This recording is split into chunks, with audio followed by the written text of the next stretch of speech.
Easy bike দুইটা colour করছে, একটা সম্ভবত লাল, একটা সবুজ। এই দুইটা কালার করে টাইমিংটা তাদের ডেডিকেটেড করে দিয়েছেন যে এই টাইমে লাল চলবে, লাল কালারের ইজি বাইকগুলো চলবে, এই সময়ে সবুজগুলো চলবে। শুক্র এবং শনি এই দুটা ছুটির দিন আবার মিক্সচার চলতে পারবে, অসুবিধা নাই, যেহেতু শুক্র শনিতে ট্রাফিক লোড একটু কম থাকে। তো ওনাদের ওই এক্সপিরিয়েন্সটা আমার কাছে পছন্দ হয়েছে, আমরা খোঁজখবর নিয়েছি।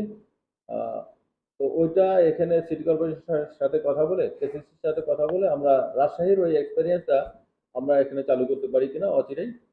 সেটা করলে আমার ধারণা যে আপনারাও আপনার কলিগ যারা আছেন রাজশাহীতে তাদের সাথে কথা বলতে পারবেন।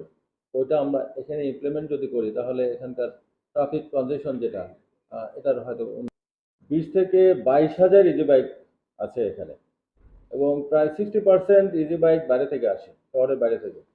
তার মানে এগুলো কিছু আসে আসে হলো ফুলতলা, ডুমুরিয়া অথবা গড়িয়াঘাটা থেকে। এই গাড়িগুলো যেগুলো প্রায় 60% আমাদের ধারণা মতে, এই গাড়িগুলো শহরে ঢোকে, সারাদিন তারা এখানে ব্যবসা করে, ঘোরাফেরা করে, তারপর তারা আবার চলে যায়, শহর থেকে বাইরে চলে যায়।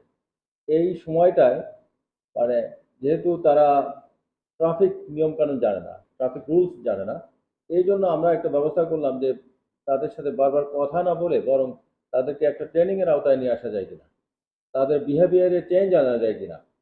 বিহেভিয়ারে যদি চেঞ্জ আনতে যাই তখন আমার মনে হলো যে একটা ট্রেনিং এর ব্যবস্থা করা যায় কিনা।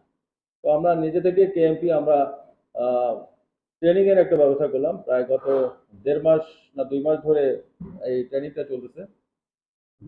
প্রায় 6,000 না কত, 6,500 মতো, 6,500 মতো ট্রেনিং অলরেডি দিয়ে ফেলছি আমরা। এটা আরো চলবে।